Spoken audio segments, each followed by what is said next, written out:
So we'll start with the module 1, that is 8051 microcontroller basics.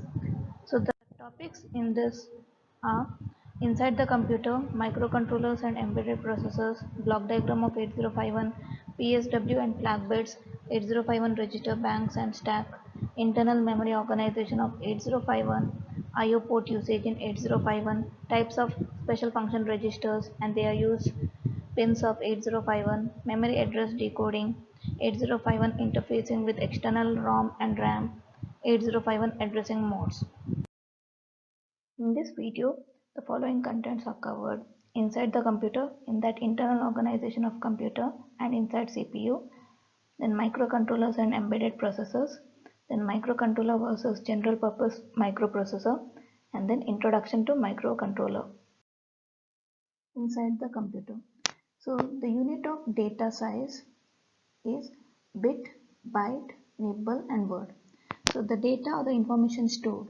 So the size of data, it can be denoted in bit, byte, nibble or word unit. So bit is a binary digit that can have value 0 or 1. So byte is nothing but 8 bits. So 1 byte is combination of 8 bits. Nibble is half of a byte or 4 bits. Word is 2 bytes or 16 bits. So using this unit of data, the amount of memory can be described using the following terms. That is kilobyte denoted by K, it is 2 to the power 10 bytes. Megabyte denoted by M, it is 2 to the power 20 bytes. Gigabyte denoted by G, it is 2 to the power 30 bytes. Terabyte denoted by T, it is 2 to the power 40 bytes. So these units of data, it can be composed with the combination of zeros and ones.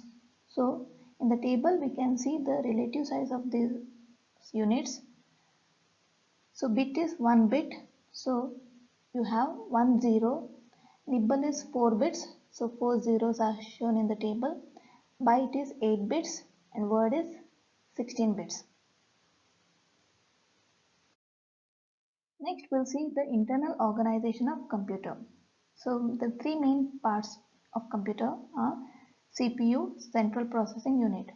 In this, the information stored in memory is executed. Next, IO devices, input output devices. This provides some means of communication with the CPU. And next, memory. We have two types of memory: RAM, that is random access memory; ROM, read-only memory. So the two types of memory commonly used in microcomputers, they are RAM and ROM. RAM, it is also called as read-write memory. It is used by the computer for temporary storage of programs when it is running. So that data will be launched when the computer is turned off.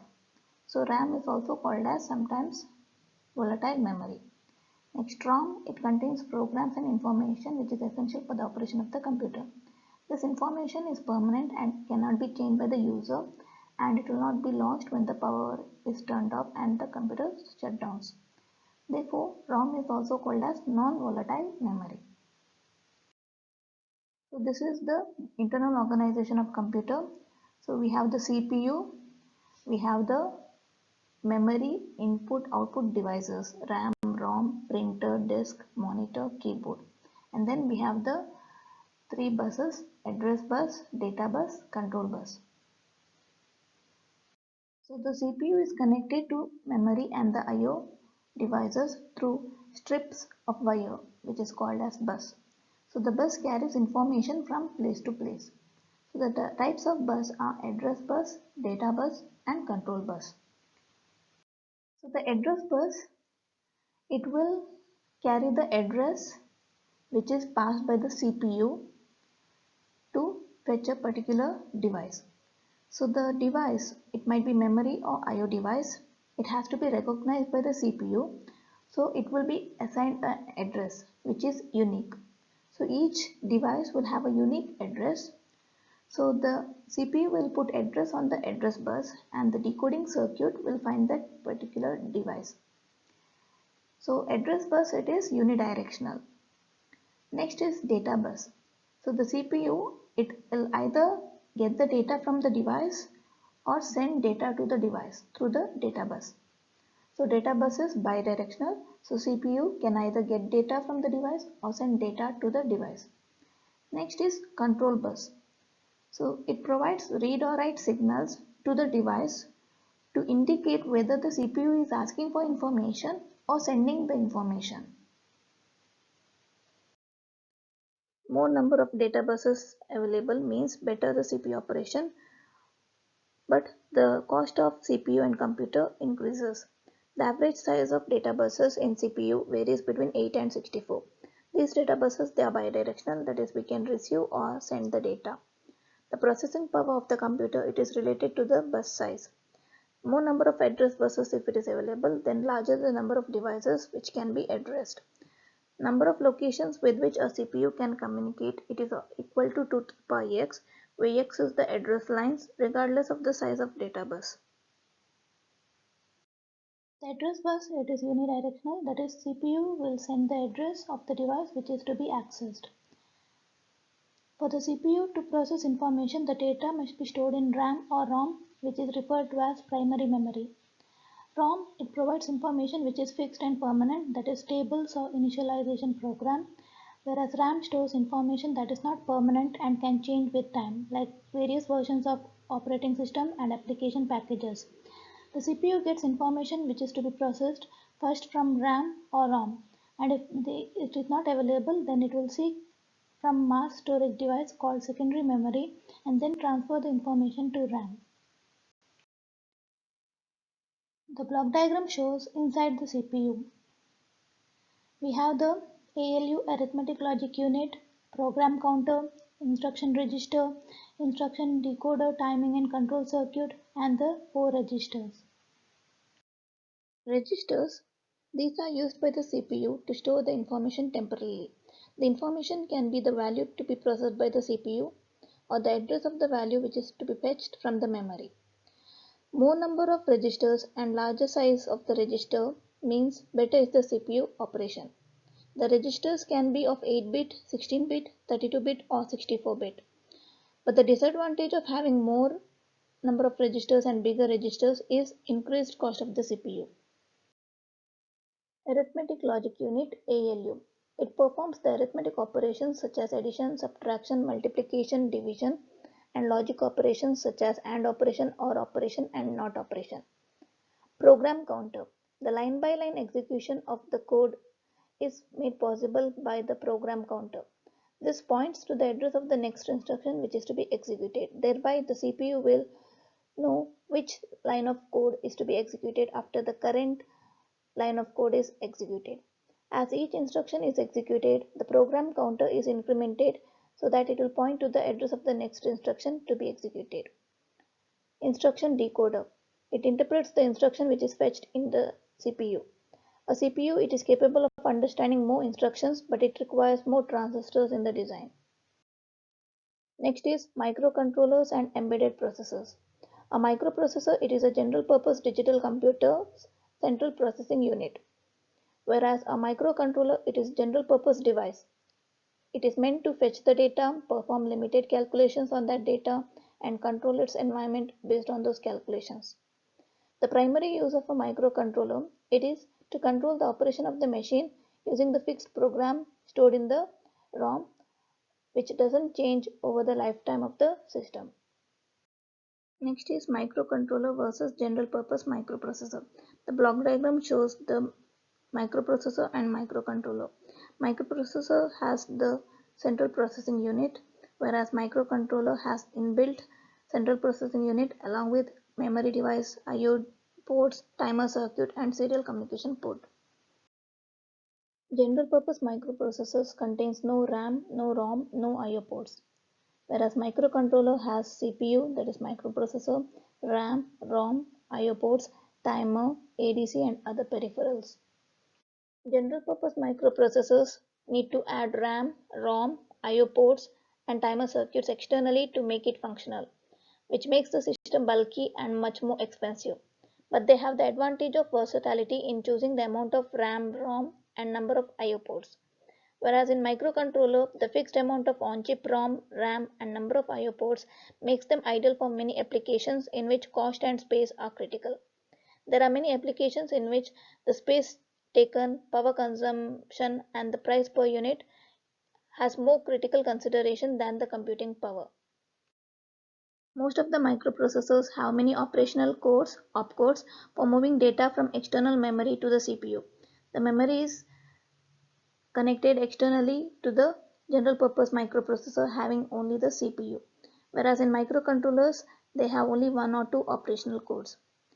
Microprocessors have one or two types of bit handling instructions, whereas in microcontrollers there are many bit handling instructions.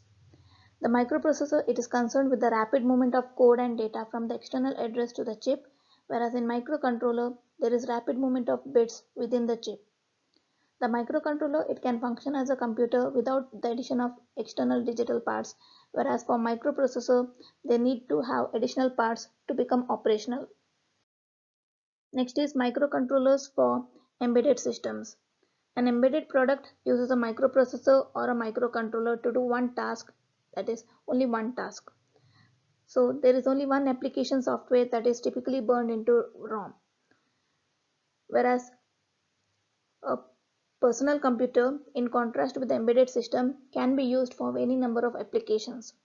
It has RAM memory and an operating system which loads variety of applications into the RAM and allows the CPU to run them.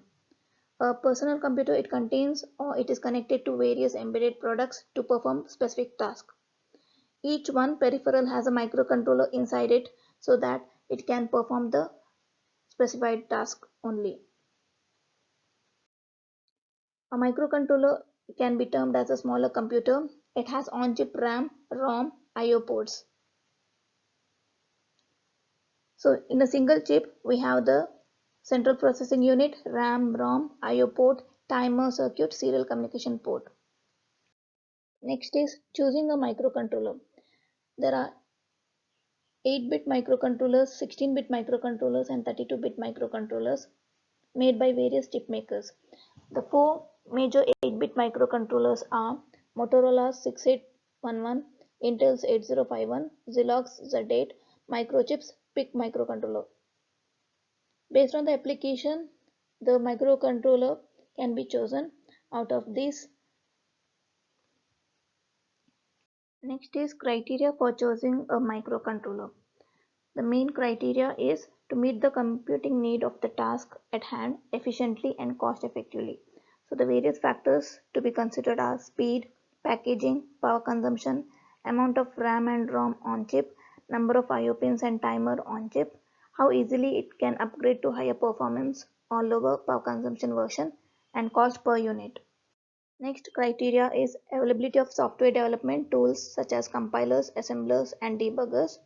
Next criteria is wide availability and reliable sources of the microcontroller. The 8051 family has large number of diversified suppliers. Some of them are Intel, Atmel, Philips, AMD, Infineon, Matra, Dallas Semiconductor. Next is necessary parts of microcontroller. It has CPU, central processing unit, I/O port, bus, address bus and data bus, memory, RAM and ROM, timer circuit, interrupt circuit, serial port, and parallel port. So the block diagram shows the 8051 microcontroller having the necessary parts. We have the memory, RAM, ROM, we have the I/O ports, we have the communication port, serial port, we have the timer circuit, we have the interrupt circuit, we have the CPU, we have the oscillator circuit, external clock pulse generation. So 8051 family. The 8051 it is subset of the 8052 and 8031 it is a ROM-less 8051. So it needs to add external ROM and it loses two ports and only two ports for IO operations are left. So the features of the 8051 family is shown in the table. ROM size is 4 kilobyte for 8051 and 8 kilobyte for 8052, and there is no ROM in 8031 because it is a ROM-less 8051.